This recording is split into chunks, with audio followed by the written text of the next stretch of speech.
Entonces, hoy vamos a continuar con el práctico de estadística descriptiva, es la segunda parte. Y bueno, recordemos entonces, ¿qué es la estadística descriptiva?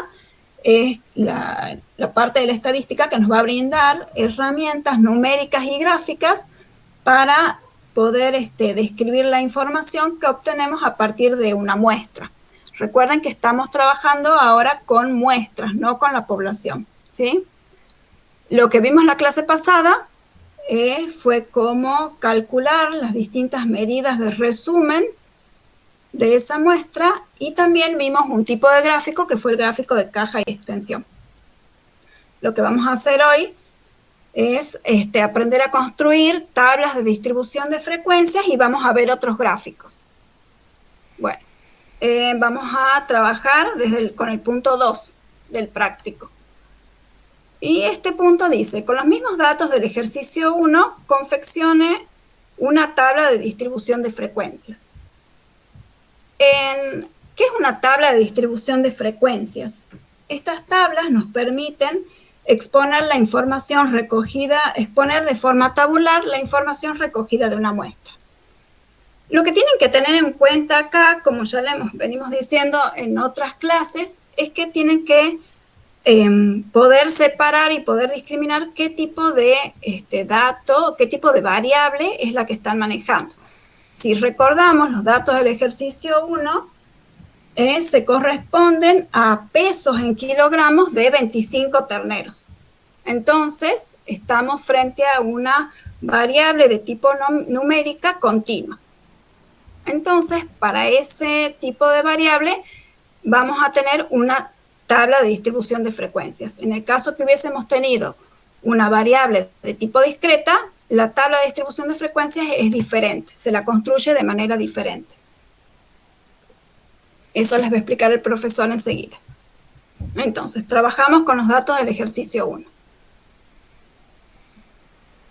Entonces, veamos cómo vamos a resolver. Bueno, leamos acá, dice, el primer paso a seguir para la construcción de una tabla de distribución de frecuencias es determinar el número apropiado de intervalos de clase que se pueden calcular, bueno, y acá nos da una fórmula. ¿Qué es lo que primero nos tenemos que considerar? Una vez que tengamos todos los datos, lo que vamos a hacer es, como dice acá, construir lo que se llaman intervalos de clase. Es decir, lo que vamos a hacer es subdividir el rango completo de valores en subgrupos de manera de poder abarcar todos los datos. Entonces, ¿cuántos intervalos de clase son los que vamos a construir? Entonces, para eso vamos a aplicar esta fórmula que tenemos acá, en donde K es igual al número de los intervalos de clase y va a ser igual al logaritmo en base 2 de n más 1. Si recordamos, el n total de datos que teníamos en esa muestra es 25. Entonces, tenemos el logaritmo en base 2 de 25 más 1, o sea, el logaritmo en base 2 de 26, que en este caso nos da como resultado 4,7. Entonces, lo aproximamos a 5. Entonces, con este primer paso, lo primero que logramos hacer es definir cuántos intervalos de clase vamos a hacer, ¿sí? O sea, vamos a tener 5 intervalos de clase. El siguiente paso va a ser definir cuál va a ser la amplitud de esos intervalos de clase. Entonces, para poder calcular esta amplitud del intervalo de clase, lo que vamos a hacer es restar el valor máximo de nuestro conjunto de datos menos el valor mínimo y dividirlo en n, que es el número de clases que acabamos de calcular, que eran 5. Entonces, si recordamos el valor máximo de nuestro conjunto de datos, o sea, el peso máximo que teníamos en nuestra muestra, es 40, el peso mínimo es 32, 40 menos 32 dividido en 5 nos da 1,6 y lo aproximamos a 2. Bien. Entonces vamos a trabajar siempre con Lucio, para que no se confunda, no se confundan, escribe el K con rojo. Dale. Para que... Le borremos acá, entonces sobre K. Ahí está. Bien. Entonces siempre vamos a trabajar con números enteros, entonces lo aproximamos al número mayor, en este caso 2. ¿Sí? Fíjense, acá está explicado, entonces B es el valor máximo de mi conjunto de datos, B minúscula es el valor mínimo, y bueno, acá N, que sería K, es el número de intervalos de clase. Esto es K.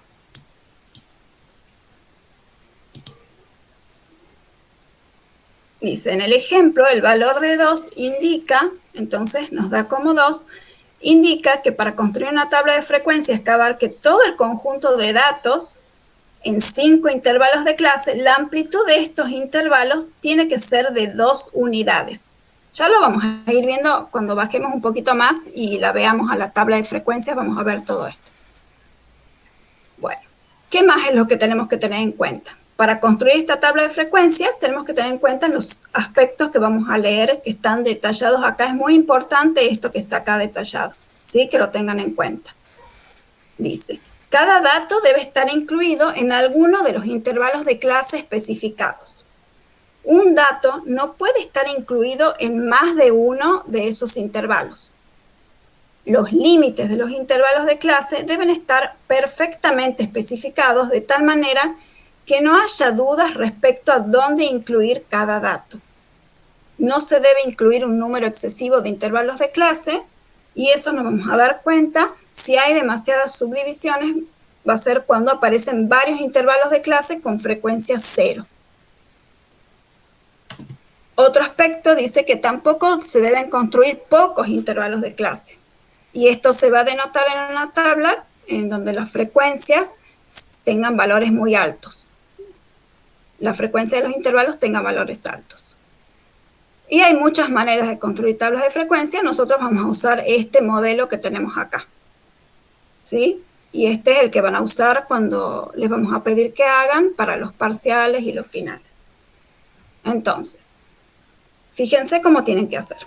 Entonces, en la primera columna, esta es la tabla de distribución de frecuencias que vamos a usar. Entonces, en la primera columna, vamos a escribir lo que vamos a llamarla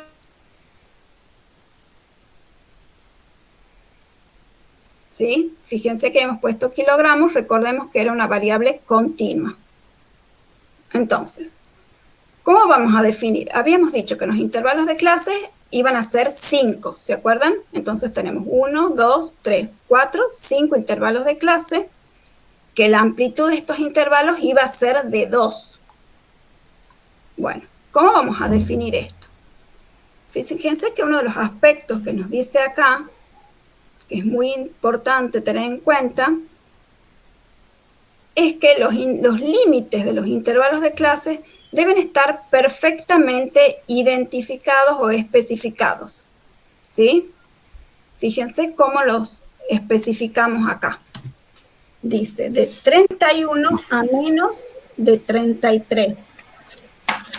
Profe, Sí.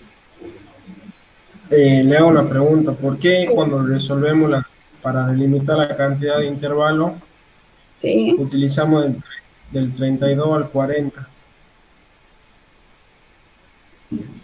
Acá. Sí, y Acá. arriba también, ¿o no? ¿Por qué? Porque fíjate, 32 en mi conjunto de datos, el valor mínimo, el peso mínimo que se registró es 32 y el peso máximo es 40. ¿Te acordás del conjunto de datos? Sí, la verdad que no quería hacer esto de estar subiendo y bajando, pero fíjense acá, cuando hemos ordenado los datos para para calcular la mediana, acá tenemos, fíjense, acá están todos los datos, ¿sí? Ordenados de menor a mayor.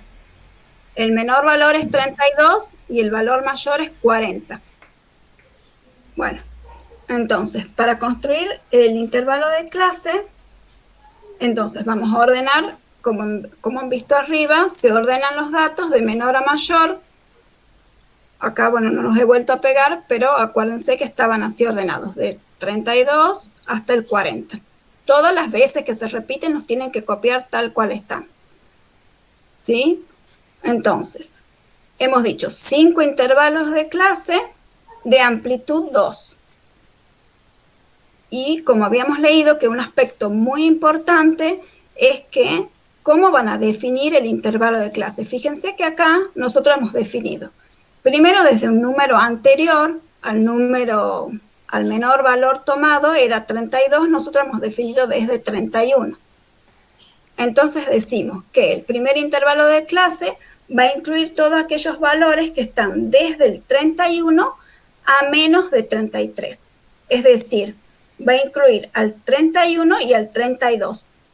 ¿Se dan cuenta? Ahí tenemos entonces nuestra amplitud igual a 2, el 31 y el 32. El segundo intervalo va a ser desde 33 a menos de 35. Entonces va a ser 33 y 34. Sigue siendo 2 la amplitud. Eso siempre se tiene que respetar la amplitud para todos los intervalos. Y así seguimos, de 35 a menos de 37, 37 menos de 39 y 39 menos de 41. Fíjense que así, de esa manera, estamos cumpliendo con este aspecto que hemos leído acá, que dice que cada dato debe estar incluido en alguno de los intervalos de clase especificados. Y un dato nos puede estar incluido en más de uno de esos intervalos. Fíjense cómo acá está el 31 y el 32, y el 32 no vuelve a aparecer en ningún otro.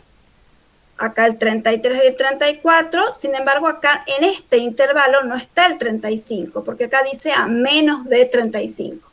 Es muy importante cómo lo definen acá, de manera que el dato no caiga en otro intervalo de clase, ¿sí? Y como dice acá, los límites de los intervalos de clase deben estar perfectamente especificados. Por eso estas palabras que ponemos en el medio, 31 a menos de, ¿sí? Eso es muy importante que lo dejen bien claro. Bien. Entonces, así construimos la primera columna con los intervalos de clase. En la segunda columna vamos a escribir lo que se llama la marca de clase, que se simboliza con X sub I. Bien. La marca de clase es el centro de cada intervalo. Hay una fórmula general para la marca de clase que la voy a copiar acá. La marca de clase, que en este caso es sencilla porque el intervalo es de 2, pero la vamos a copiar igual. La marca de clase es igual al límite inferior de mi intervalo más el límite superior dividido en 2. ¿Sí? Eso para cada intervalo. Entonces, para el primer intervalo va a ser 31 más 33 dividido en 2. Y eso es 32. ¿Sí? Igual, si ustedes lo miran acá, se pueden dar cuenta que de 31 y 33, el centro de ese intervalo es 32. De 33 a 35 es 34 y así. Entonces van completando con este valor que se llama marca de clase. En la tercera columna vamos a calcular o vamos a anotar un valor que se llama la frecuencia absoluta y que se simboliza con la letra N minúscula sub I. ¿Qué es la frecuencia absoluta? Esta nos va a indicar la cantidad de los valores originales que hay en cada intervalo. Entonces, fíjense que en este intervalo de 31 a menos de 33, ¿cuántos valores tengo? Acá dice 3. Si quieren, ahora sí vamos a volver al lote ordenado de números, así pueden ver bien ese valor.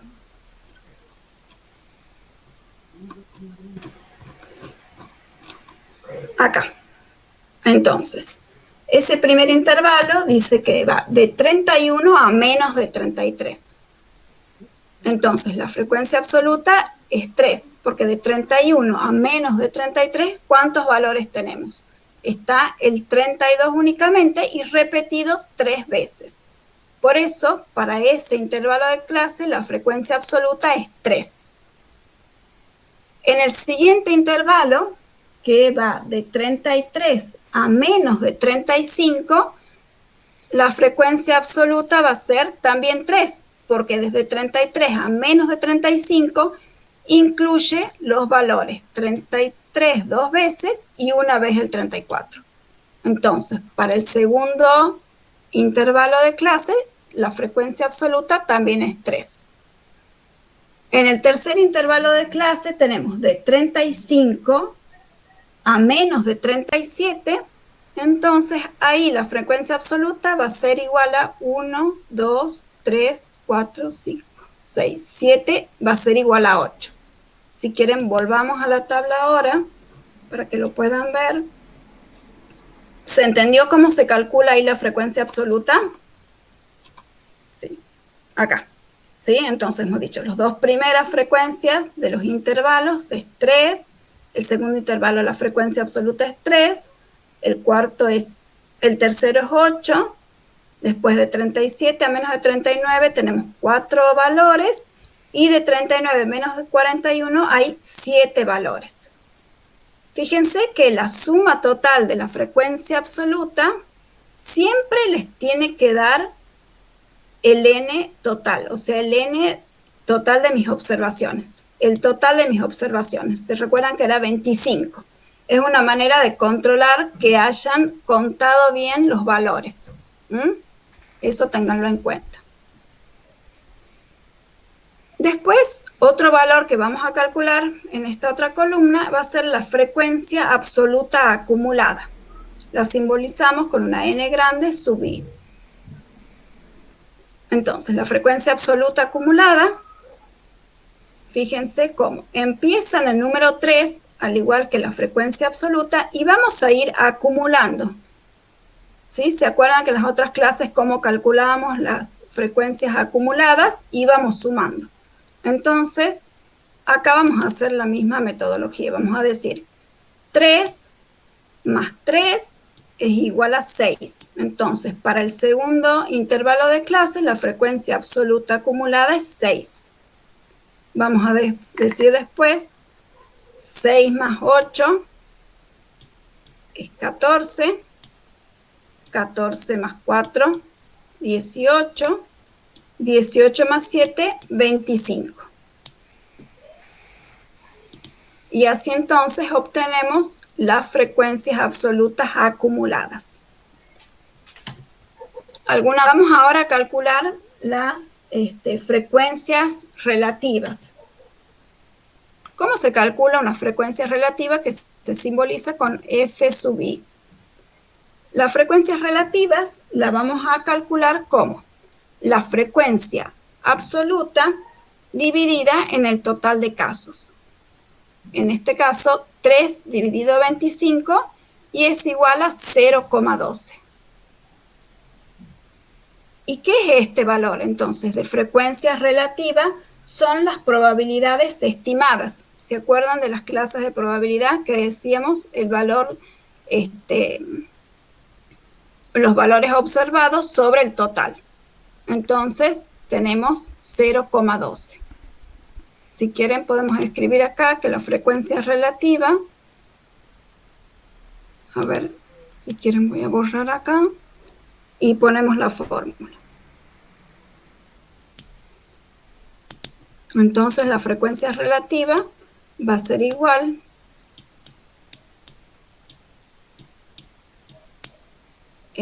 a la frecuencia absoluta, que es n sub i, sobre, y así lo vamos calculando la frecuencia relativa para cada intervalo de clase. Fíjense cómo la suma total de las frecuencias relativas siempre tiene que dar 1. Eso también es una forma que a ustedes les va a servir para controlar si es que hicieron bien estos cálculos. Y después otra cosa que hay que calcular es la frecuencia, otro valor que hay que calcular es la frecuencia relativa acumulada. Se simboliza con la F mayúscula sub I, y vamos a proceder de la misma manera, vamos a ir acumulando los valores. Entonces, comenzamos desde 0,12 y vamos a ir sumando, vamos a ir acumulando. Entonces, 0,12 más 0,12 es 0,24. 0,24 más 0,32, 0,56, y así seguimos. 0,56 más 0,16, 0,72, y el último 0,72 más 0,28, este último valor siempre tiene que dar 1. Fíjense que dice X sub I por NI es la marca de clase, que es XI, por la frecuencia absoluta. Ya les voy a explicar, o sea, esta columna es importante que la tengan porque va a ser de gran utilidad para hacer unos cálculos que tenemos que hacer después. ¿Sí? Entonces acá, para cada intervalo de clase, hacen este producto, la marca de clase por la frecuencia absoluta. ¿Sí? Y lo colocan acá. El segundo paso, el segundo punto, nos decía que calculemos la media aritmética ponderada. Fíjense, entonces, en este caso, ¿cómo calculamos la media aritmética cuando tenemos una variable de tipo continua? Cuando tenemos que calcular la media aritmética a partir de esta tabla de frecuencias. Vamos a utilizar esta fórmula. Y presten atención y acuérdense bien, porque también cuando en los parciales generalmente se confunden y utilizan la fórmula que vimos en la clase pasada, pero cuando tenemos las tablas de frecuencia tienen que usar esta media aritmética que es ponderada. Fíjense cómo la fórmula dice que es igual a la sumatoria de los XI por los NI, o sea, de las marcas de clase por la frecuencia absoluta, dividido en la sumatoria de la frecuencia absoluta. Entonces, si se fijan, ¿se acuerdan que les había dicho que que la última columna hagan este cálculo, este producto de X de la marca de clase por la frecuencia absoluta? Y pongamos acá, este es el valor total de todos estos productos. Entonces, reemplazamos acá, la sumatoria esa es 918 sobre la sumatoria de la frecuencia absoluta, que es 25, y ahí tenemos el valor de la media aritmética ponderada. 30. Bueno, después acá decía calcular la mediana interna. Tiene el cálculo de la media aritmética ponderada y la varianza ponderada. Entonces, para poder calcular la varianza ponderada, tenemos acá la fórmula de cálculo que tienen que utilizar es esta, ¿sí? Entonces, fíjense que acá lo que nos está diciendo la fórmula es que tenemos que primero tener la sumatoria de las frecuencias absolutas por la marca de clase, y esas marcas de clase... ¿Se escucha? Sí, sí se escucha bien. Sí, bien, Se ve sí, había perfecto. escuchado la voz, ¿se ve bien? Bien. Entonces, la frecuencia absoluta por las marcas de clase, y las marcas de clase deben estar elevadas al cuadrado. Entonces, se hace la sumatoria de ese producto y después tenemos menos la sumatoria de la frecuencia absoluta por la marca de clase, eso elevado al cuadrado. Acuérdense que este valor ya lo tenemos calculado, ¿sí? En la tabla de distribución de frecuencias habíamos agregado una última columna que teníamos este valor. Entonces, ese valor total lo elevamos al cuadrado y lo dividimos en n, que en este caso es 25. Entonces, cuando restemos, hagamos la diferencia de estos dos términos, la vamos a dividir en 25 menos 1. Fíjense acá está ya resuelto el primer término menos el segundo, y dividido en 25 menos 1 da la varianza de un valor de 7,29. ¿Tienen alguna duda de esta parte? ancho de cada una de estas barras va a estar dado por el intervalo de clase. Recordemos acá, nuestros intervalos de clase eran de 31 a 33. Entonces, esta barra, cuando ustedes grafiquen, acá va a ser 31 y en este otro punto de la barra es 33. Lo que tienen marcado acá abajo son las marcas de clase, 32, 34, 36, 38 y 40. Entonces, ¿cuál va a ser la altura de la barra? El histograma puede graficárselo en el eje Y, va a estar graficado en función de la frecuencia absoluta o de la frecuencia relativa. Este primer ejemplo está realizado en función de la frecuencia absoluta que hemos calculado recién en la tabla de distribución de frecuencias. Entonces, veamos cómo el primer intervalo, que es de 31 a menos de 33, ¿cuál es la frecuencia absoluta que le corresponde? Si nos fijamos en la tabla, 31 menos de 33, la frecuencia absoluta es 3. Entonces, lo que tenemos que hacer es a esta barra llevarla hasta el valor número 3 del eje Y. Acá es 3. El segundo, y después vemos la barra pegada, construimos una barra que sea pegada del siguiente intervalo, de 33 a 35. Y ese intervalo, la frecuencia absoluta también es 3. Después veamos, el tercer intervalo es de 35 a 37 y la frecuencia absoluta de este intervalo es 8. Por eso la altura de esta barra es 8. Después tenemos el otro intervalo de 37 a 39. La frecuencia absoluta es 4. ¿Sí? Fíjense cómo la altura es 4. Y el último intervalo tiene una frecuencia de 7. Por eso la altura es hasta acá 7. Entonces, tengan en cuenta, repetimos si quieren, que el histograma se caracteriza porque son barras que están pegadas. En el eje X vamos a marcar la amplitud o el ancho de cada una de las barras, son los intervalos de clase, y la altura se corresponde con la frecuencia absoluta. Y es un gráfico que es para variables continuas. Entonces, ¿qué es lo que nos permite ver el histograma?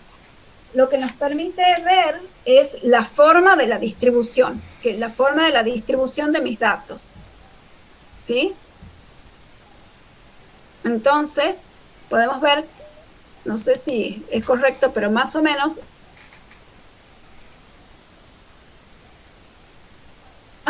tiene una distribución normal. ¿Sí? Más o menos, acá podríamos decir que tiene como una cola, pero bueno, son tan poquitos intervalos que... ¿Ah? Pero más o menos, para eso nos sirve hacer un histograma. Entonces, y en el caso que hagamos el histograma en función de la frecuencia relativa, vamos a seguir los mismos pasos, nada más que en el eje Y vamos a poner lo que son las frecuencias relativas. ¿Sí? Fíjense acá. Entonces, vamos a subir, hacemos lo mismo, las marcas de clase, y subimos hasta el valor de las frecuencias relativas de cada intervalo. Si quieren, pasemos rápido, porque estoy viendo la hora, pasemos rápido el gráfico de la distribución, este gráfico de distribución acumulada. ¿Cómo hacemos este gráfico?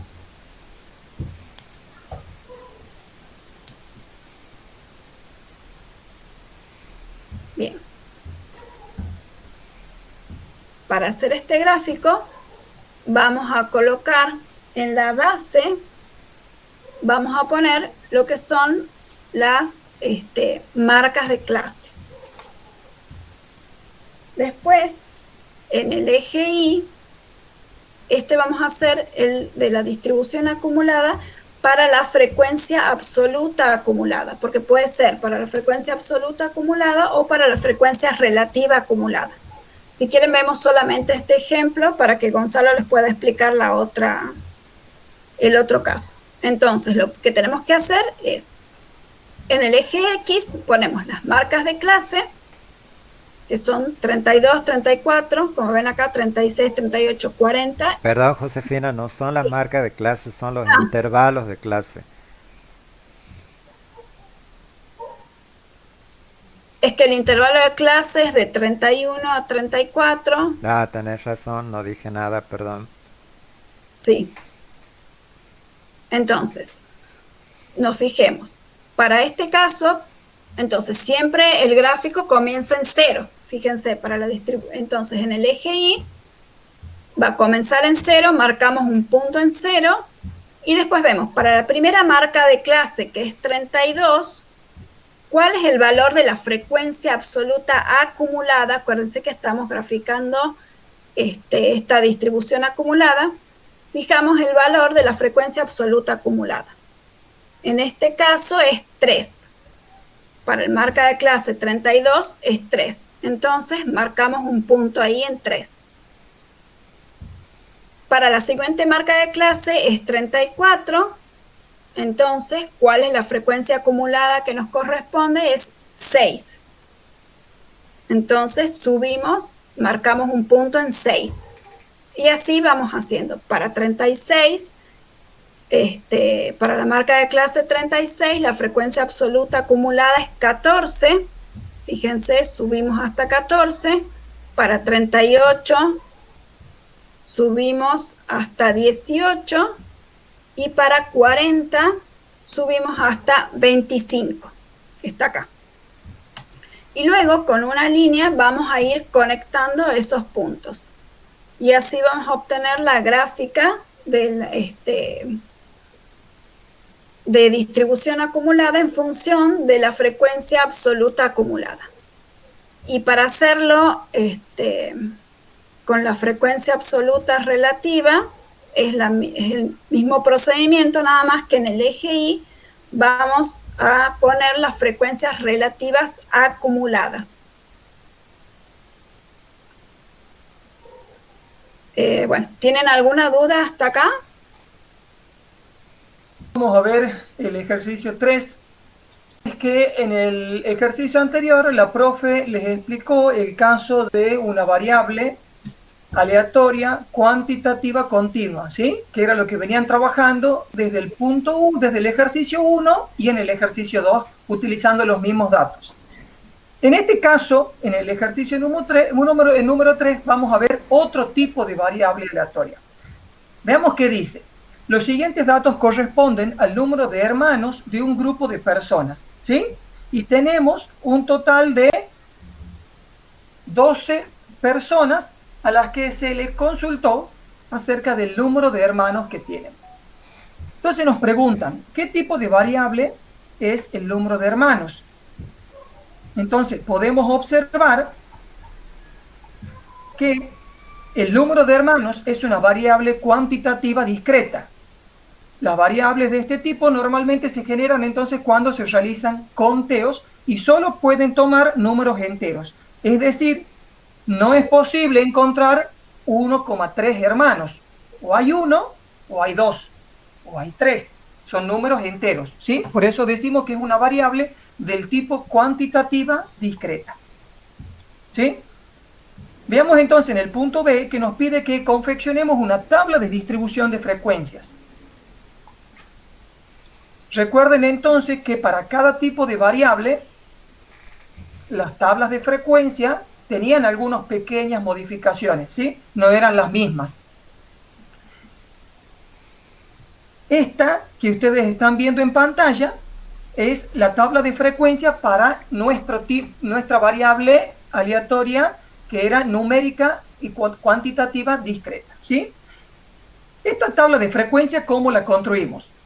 La primera columna que ustedes van a ver con X sub I, en este caso Recuerden que cuando tenemos variables aleatorias discretas, como les explicó el profesor ayer a la mañana, no tenemos intervalos de clase. Los intervalos de clase eran propios de las variables aleatorias cuantitativas continuas, ¿sí? Que había infinitos valores entre un punto y otro. En este caso, se tratan de conteos, números enteros. Entonces, no tenemos intervalos de clase. Lo que hacemos en este caso es empezar con la primera columna de poner todos los posibles valores que puede tomar nuestra variable aleatoria, ¿sí? Entonces, si subís un poquito, José, podemos observar de nuestro lote de datos que los posibles valores son desde el 0, 1, 2, 3, 4 y hasta 5, que es el máximo número de hermanos que se pueden observar de nuestra muestra. Recuerden que esto estamos analizando una muestra, ¿sí? Entonces, en la primera columna, lo que vamos a poner, y lo denotamos con X sub I, son los posibles valores que puede tomar nuestra variable. Que puede ir, entonces hemos dicho y hemos visto en el lote de datos que van desde el 0 hasta el 5. En la siguiente columna, que se simboliza con n minúscula, n sub i, se puede observar la frecuencia absoluta, es decir, la cantidad de observaciones que está en cada categoría, es decir, que está en cada modalidad. Es decir, se contabilizó una sola persona que no tenía hermanos, es decir, el número de hermanos es 0. Hay una persona que tiene un hermano, hay 4 personas que tienen 2 hermanos, hay 3 personas que tienen 3 hermanos, y eso entonces lo que hemos hecho es contar la cantidad de individuos, o sea, de observaciones que tiene cada una de los valores de la variable, ¿sí?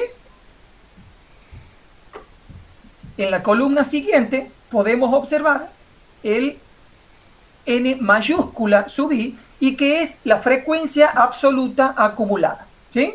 El n minúscula entonces es nuestra frecuencia absoluta y el n mayúscula es nuestra frecuencia absoluta acumulada.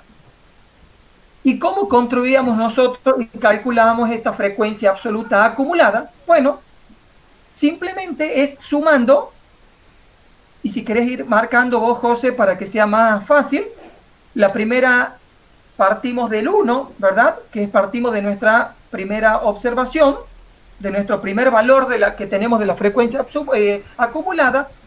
Si sumamos con el siguiente, nos da un total de 2. Si sumamos con el siguiente, 2 más 4, obtenemos un total de 6. 6 más 3, obtenemos un total de 9. Es decir, y si querés, y así sucesivamente hasta el final. Recuerden que siempre al final una frecuencia absoluta acumulada tiene que llegar sí o sí al número total de observaciones que tenemos en nuestra muestra, ¿sí? Recuerden entonces que de nuestra muestra teníamos un total de 12, y si sumábamos nuestra frecuencia absoluta también llegábamos a 12, y en nuestra frecuencia absoluta acumulada tenemos que llegar al total de observaciones, ¿sí? Muy bien, entonces ya hemos visto cómo calculábamos nuestras frecuencias absolutas y absolutas acumuladas. Vamos ahora a calcular nuestra cuarta columna, que es la frecuencia relativa, que se simboliza con F minúscula. Y recuerden que las frecuencias relativas son estimaciones de las probabilidades.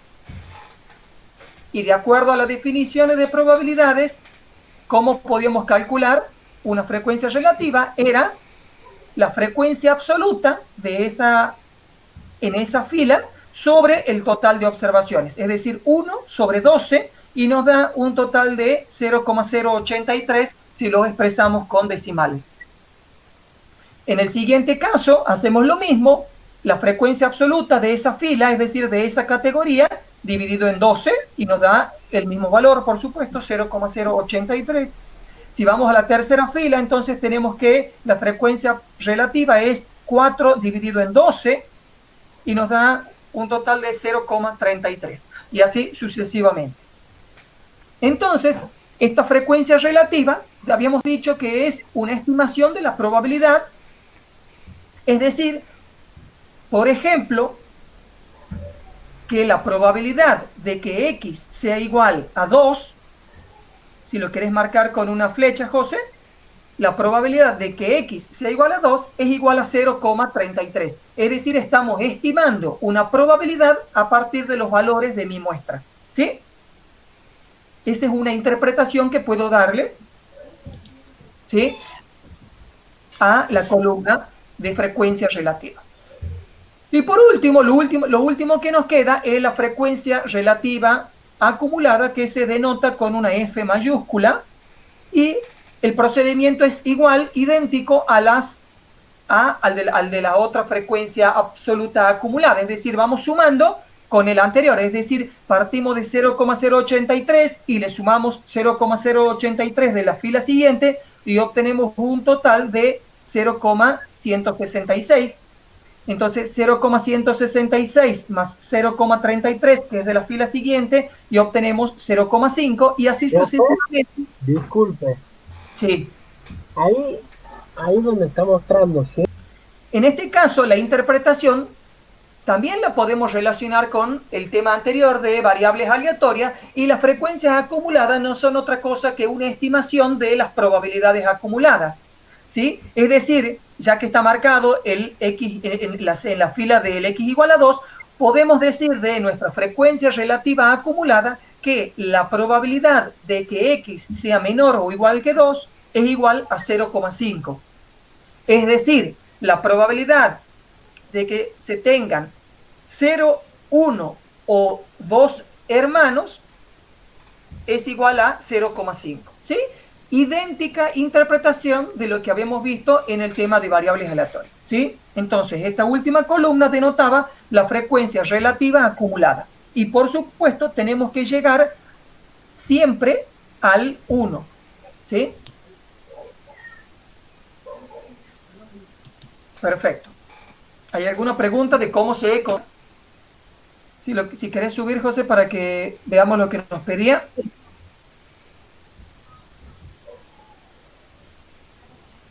Bueno, el punto C nos pedía que calculemos la media aritmética. Recuerden que mediana, primero y tercer cuarto no lo íbamos a ver. Y pasamos directamente entonces a la media aritmética y al modo, ¿sí?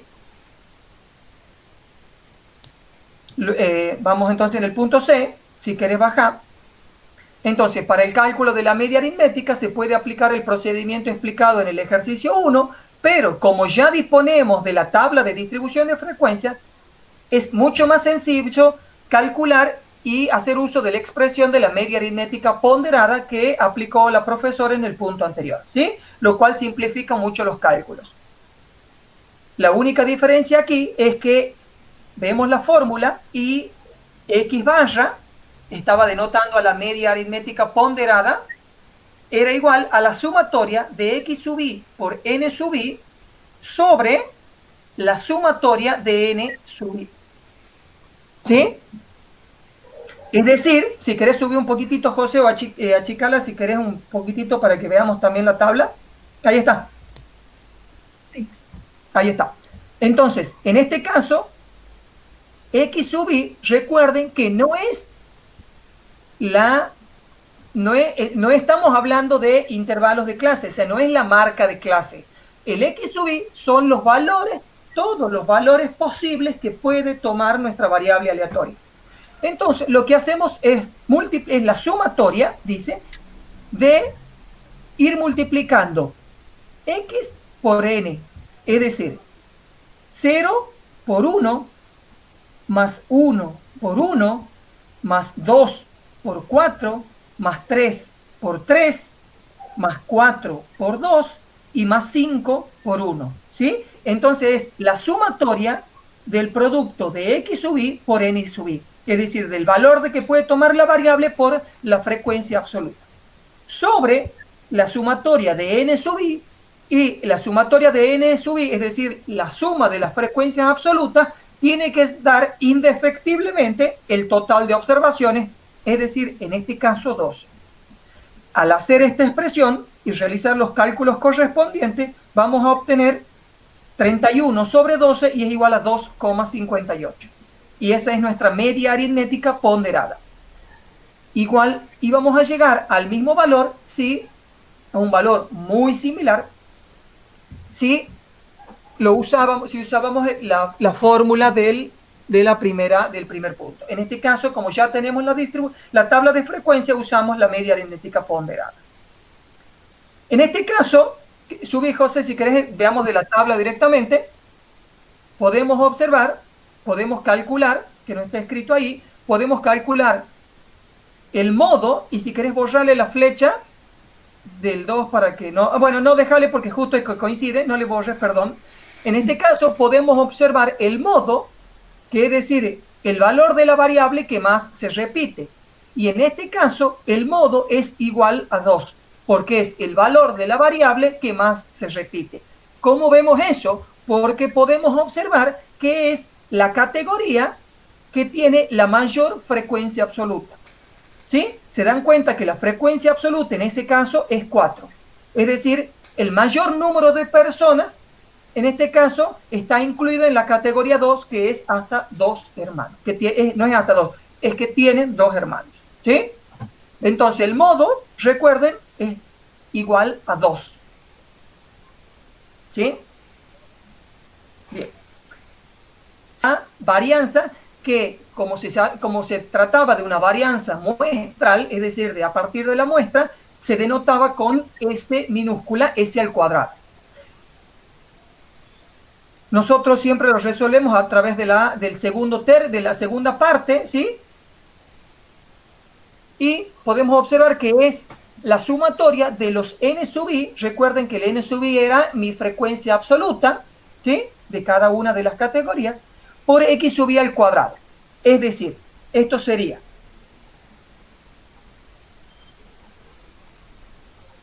la sumatoria de el primer valor era x igual a 0 y n es igual a 1. Entonces sería 0 al cuadrado por 1 más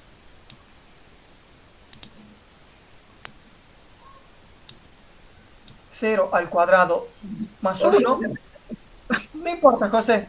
Sí, Sí, 0 por 1. Más 1 al cuadrado por 1. Es decir, vamos reemplazando en la fórmula y vamos a obtener, así sucesivamente, y vamos a obtener, si querés, José, ya borrar esa parte y escribir en el costadito los valores totales de la fórmula. Yo te los dicto. Esto era la expresión más difícil, que era simplemente la sumatoria de los n sub i por x sub i al cuadrado, menos la sumatoria de n sub i por x sub i todo al cuadrado sobre n, y el total es todo sobre n menos 1. Entonces esto sería igual, yo te dicto, José, a 101 menos 32 al cuadrado sobre 12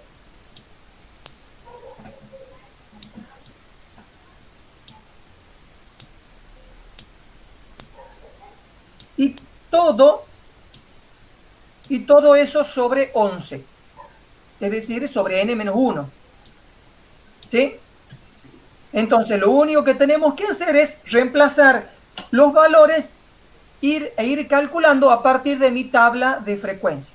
Y eso nos da un total de 1,90, que estaba ya estaba abajo, José. Entonces el valor de resolver este cálculo nos da en total de 1,90. Entonces luego calculamos y nos pide el desvío estándar, que no es otra cosa que la raíz cuadrada de la varianza, y el S entonces nos da, y ahí hay un error, perdón chicos, no es 1,34, a mí me da 1,38, que no sé si ha sido que por una cuestión de decimales. Profe, a mí me daba 1,42.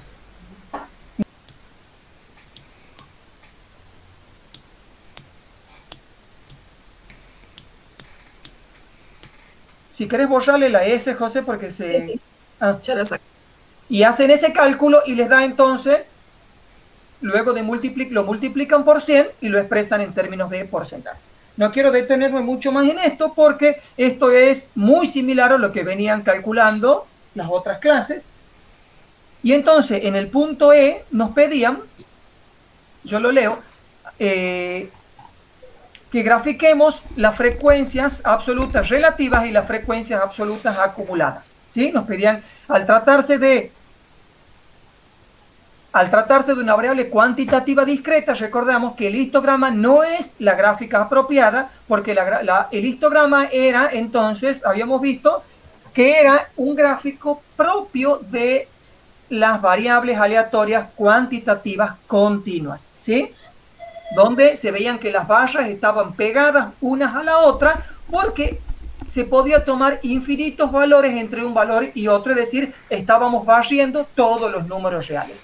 En este caso no es así, ya que estamos hablando de una variable aleatoria cuantitativa discreta. Es donde solo tomamos los valores enteros. Entonces, el gráfico apropiado para esta variable es un gráfico de bastones, donde esto es similar a un gráfico de barras. Uno tiende a confundirlo, pero no hay que confundirlo porque no es el mismo. Un gráfico de barras era propio de las variables cualitativas. En este caso no son barras, sino son bastones, son prácticamente líneas.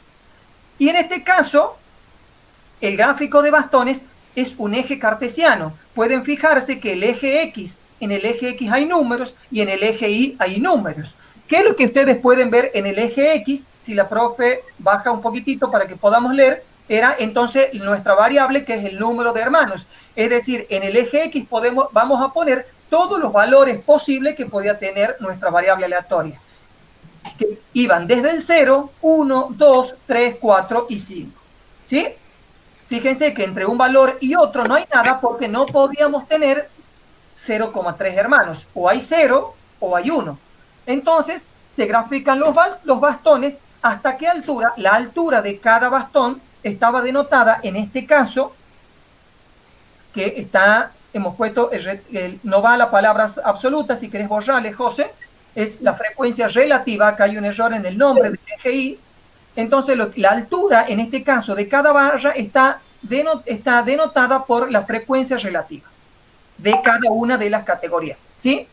Es decir, en el primer caso, si ustedes revisan luego, la frecuencia relativa de x igual a 0 daba un 0,083, que es la altura de la primera primer bastón. En el segundo bastón de x igual a 1, la altura también era 0,083, que esa era nuestra frecuencia relativa. Ustedes lo que tienen que ir haciendo es ir fijándose y graficando con la tabla de frecuencias a la par para ir copiando los valores. Para x igual a 2, que es el bastón más alto, la frecuencia relativa era 0,33. Para x igual a 3 era 0,25. Para x igual a 4, 0,17. Y para x igual a 5, 0,083. No hacemos otra cosa que entonces que en este caso la altura está dada por la frecuencia relativa, ¿sí? Y de esta forma podemos hacer un gráfico de bastones para las variables discretas.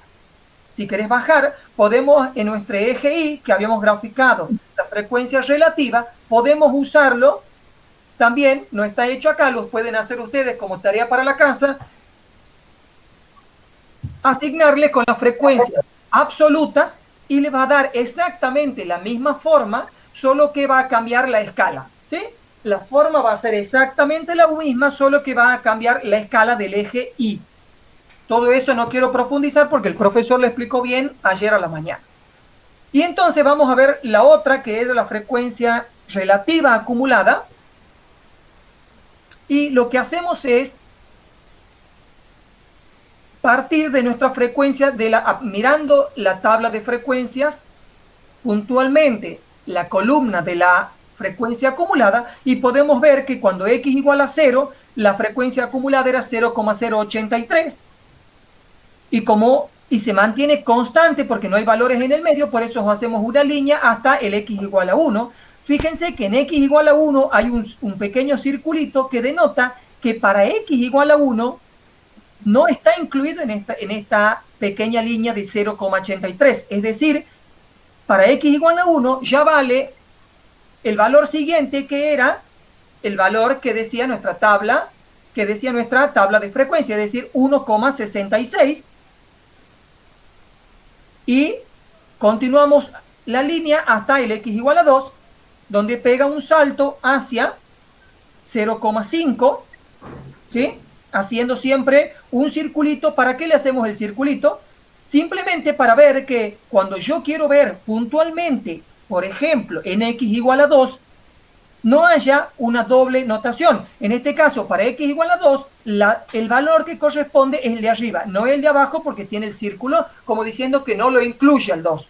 Entonces hacemos así para cada uno de los valores de la frecuencia relativa acumulada, y por supuesto que tenemos que llegar hasta qué valor, hasta el 1, porque estamos hablando de acumulada y siempre se llega hasta el valor 1, que alcanza cuando x es igual a 5, que es el valor máximo que nosotros podemos tener en nuestro lote de datos. ¿Sí? ¿Hay alguna pregunta, chicos, hasta acá? Entonces, rápido, el ejercicio número 4, que es una información proporcionada en el siguiente cuadro, y podemos ver que en cada una de las filas son las provincias de Argentina. No están todas, están algunas, y podemos ver en cada una de las columnas la existencia de bovinos en miles por composición del rodeo, ¿sí? Es decir, podemos observar la cantidad de bovinos. La primera columna, que es el total, es la cantidad de la existencia de bovinos en miles de la provincia de Buenos Aires, de Córdoba, de Corrientes y así. Y las siguientes columnas son los tipos de bovinos, es decir, terneros y terneras, vaquillonas, la composición del rodeo, ¿sí? En este caso nos está pidiendo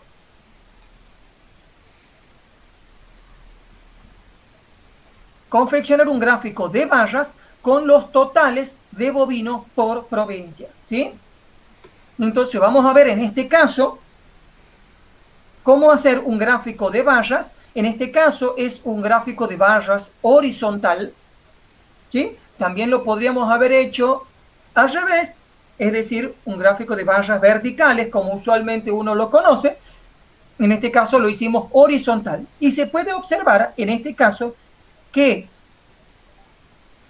en cada una de las filas podemos observar a las provincias que están enlistadas en orden alfabético, ¿sí? Y el largo de cada una de las barras, y esto fíjense que es un gráfico de barras porque es una variable, en este caso cualitativa, nominal, ¿sí? Donde el orden acá no me importa, ¿sí? Acá no puedo establecer un orden, sino simplemente son características. En este caso son el nombre de las provincias argentinas, y el largo de cada una de las barras es la existencia de bovinos, es decir, de la primera columna que decía total, ¿sí?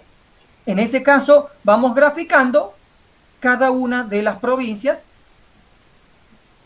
que están enlistadas en nuestro temario, ¿sí? Entonces acá podemos observar claramente, en forma visual, rápido, podemos ver que la provincia de Buenos Aires, por ejemplo, es la provincia que tiene mayor cantidad de existencia de bovinos, seguida entre Santa Fe y Córdoba. Ahí habría que ver los números exactos, pero en este tipo de gráfico me permite ver, por ejemplo, que a simple vista, que el mayor es la provincia de Buenos Aires porque es la barra más larga, ¿sí?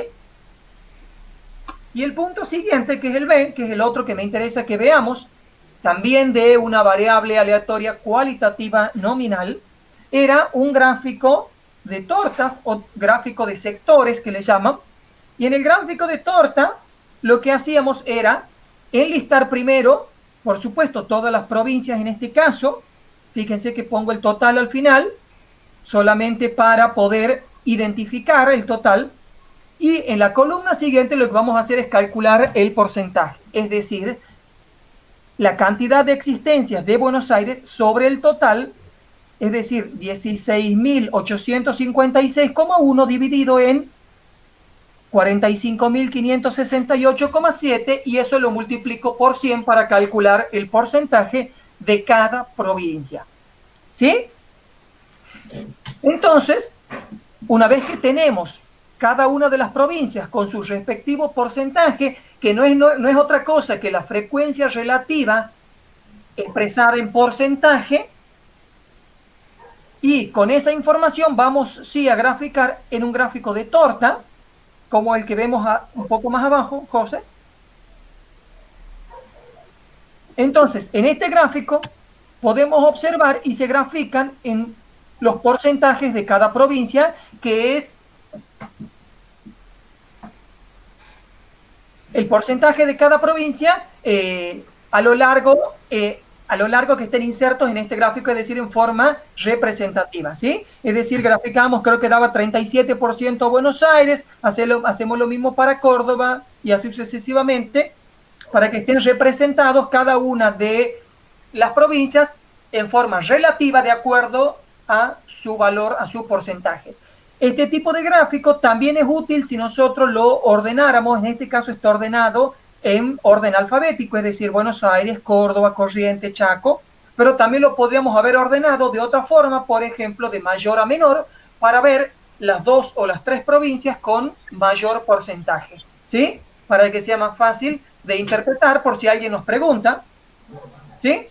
En este caso se ordenó, que también es útil, por orden alfabético, porque podemos identificar tal vez rápido alguna provincia.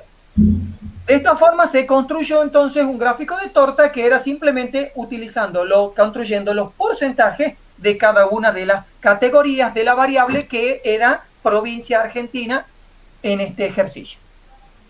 Los puntos siguientes ya no hacen falta porque era más o menos similar. Me interesaría, José, si le quieres explicar. Este era un gráfico de torta, por eso no quería detenerme. Si querés explicar el punto 5, el gráfico de líneas, y con eso termináramos. Sí. Fíjense, chicos, que después en el punto 5, los datos que nos dan son, dice, el siguiente cuadro muestra las áreas cultivadas en hectáreas de los principales cultivos de la provincia de Tucumán y nos dan distintas campañas, desde 1990 hasta 1994.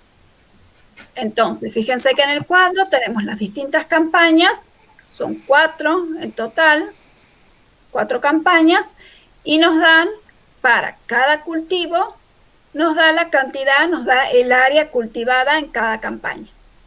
Entonces, ¿cómo podemos representar gráficamente esta información? Entonces, podemos hacerlo con un gráfico de líneas. Fíjense acá, en este gráfico de líneas lo que vamos a hacer es, en el eje X, vamos a poner cada una de las campañas y en el eje Y vamos a poner las áreas, los valores de las hectáreas cultivadas, ¿sí? Entonces, vamos a ir marcando con un punto la cantidad y con un color distinto. Bueno, ya les voy a explicar. Entonces, primero vamos a marcar con un punto y de un color determinado las hectáreas cultivadas para cada, vamos a ir viendo para cada cultivo por separado. Si quieren, veamos el de soja, que está bien, está separado acá. Fíjense que en la campaña 1990-91, la cantidad de cultivada, si quieren, volvemos a la tabla, para soja es 82.000 hectáreas. Entonces, por eso tenemos este punto acá. Después marcamos el punto que se corresponde a la otra campaña y así para la tercera y la cuarta campaña. Y lo que se hace finalmente después es marcar con una línea, unir esos puntos que hemos marcado. Y entonces hacemos este mismo procedimiento para cada cultivo.